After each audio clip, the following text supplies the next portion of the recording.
In our gospel today, Jesus is being accused of blasphemy for allegedly claiming to be God. And the punishment for blasphemy in the law of Moses was stoning to death. If you remember in the Passion story of the Gospel of Mark, when Jesus was interrogated before the Jewish council of the Sanhedrin, he was also charged of blasphemy. The high priest cross-examined him. And if I may paraphrase his question, in the modern style of legal cross-examination, this is what the high priest said. You are here because you have been accused of publicly claiming to be the Messiah, the Son of God. How do you plead? Guilty or not guilty? And Jesus answers, guilty. And he even quotes the book of Daniel, chapter 7, verse 13. And you will see the Son of Man seated at the right hand of power, coming from the clouds of heaven. Well, St. Mark tells us that the high priest reacted vehemently, and he tore his garments, and he cried out and said, blasphemy, kalapastanganan. And the council condemned Jesus to death. Well, if that death sentence had been carried out, edi dapat sana pinagbabato si Jesus hanggang mamatay. He would have died in the same way Saint Stephen died. Not by crucifixion, but by stoning to death. Ngayon, how come? How come the death sentence pronounced by the Sanhedrin was not carried out? Well, simple answer, because by that time the Jews no longer had the authority to impose a death penalty without the approval of the Romans who had colonized their country. And to do that, they had to convert the charges from religious to political charges, because death penalty was imposed only on political subversives by the Romans. And so listen to how the charges are revised when he is transferred from the Sanhedrin to Pontius Pilate. We found this man misleading our people. He opposes the payment of the taxes to the emperor, and he maintains that he is Messiah, a king. It became a political charge. That's in Luke chapter 23, verse 2. But let us go back first to the religious accusation. In today's gospel, when he is accused of claiming to be God, Jesus defends himself by quoting Psalm 82, verse 6. And I advise you to read that psalm because I consider it one of the most important psalms in the Old Testament. Here is the self-defense of Jesus. Sabi niya, hindi ba nasusulat sa batas, you are gods. You are gods. Ano bang ibig sabihin ni Jesus? You are gods. Well, to understand this, kailangan balikan yung Psalm 82. You have to reflect very well on it. What is Psalm 82? Well, Psalm 82 is presenting God as a human rights defender. Alam naman ho ninyo, sa panahon natin ngayon, it has become a very dangerous thing to be known as a defender of human rights. Pwede kang ma-red tag and you can end up as an EJK victim. But why is defending human rights an essential aspect of our Judeo-Christian faith? You cannot even call yourself a Christian if you are not a believer in human rights. Why? Because we believe in the innate dignity of the human person. Because we believe that we were created by God in His image and likeness, as written in the book of Genesis. Kaya, to violate the dignity of a fellow human being is not just an illegal act. It is immoral.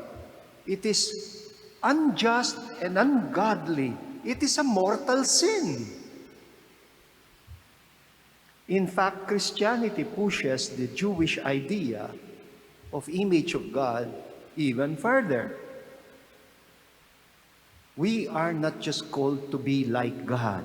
We are called to become children of God, mga anak ng Diyos. Kaya pag tinanong ka, anak ka ba ng Diyos? You should say yes. That is what it means to be a Christian. I have a feeling that this is how Jesus understood Psalm 82, which portrays God talking down to a council of gods. Psalm 82 verse 1 reads, God takes a stand in the divine council and gives judgment in the midst of the gods. Humahatol sa gitna ng mga Diyos. Oh, may ibang Diyos? You know, people react to this psalm. It's very strange. But for Jesus, the psalm is not about literal gods, but to human beings who are expected to behave justly like God. We have to learn to judge wisely. Now, assignment ho ninyo yung Psalm 82, pero babasahin ko pa rin siya ngayon. Ang sabi ng Psalm 82, you must stop judging unjustly. You must no longer be partial to the wicked. You must defend the rights of the poor and the orphans. You must be fair to the needs or to the needy and the helpless. You must rescue them from the power of those who do evil.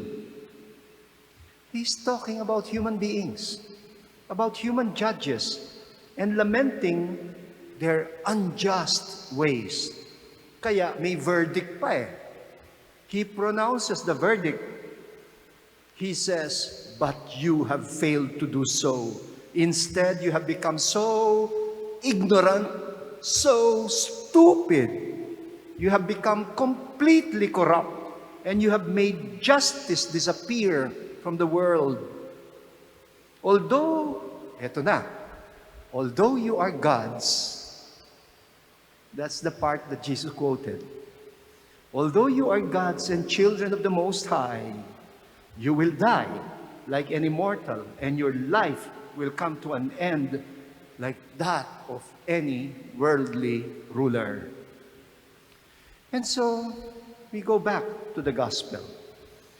Si Jesus, nagbibigay siya ng indicators for human beings who are able to realize their call to be like God. To be like God in the true sense of the word.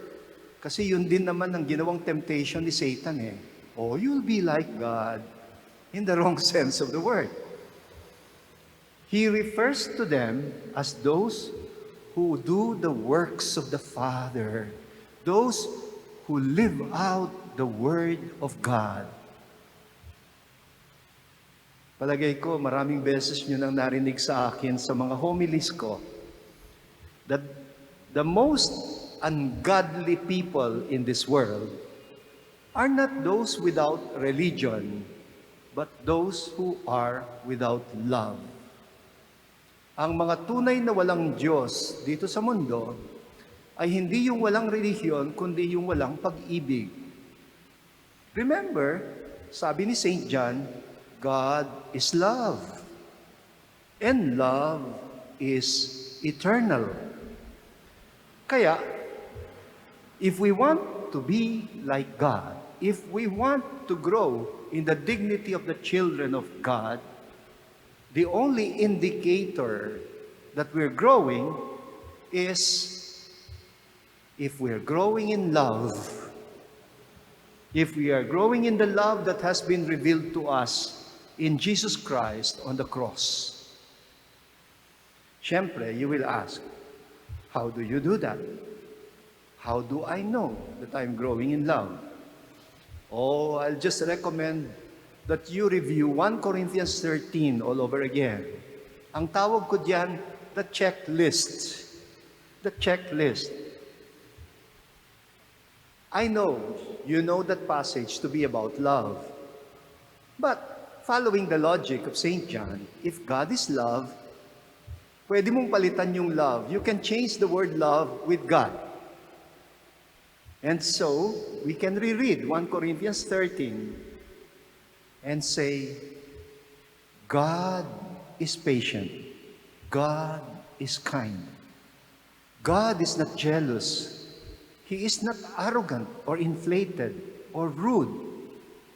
God is not caught up in his own self-interest, not quick-tempered, not resentful. God does not rejoice over wrongdoings, but rejoices with the truth. God can bear all things, believe all things, hope all things, endure all things. God never fails. You are God's, meaning you're called to be like God, children of God, and act like the God who is love.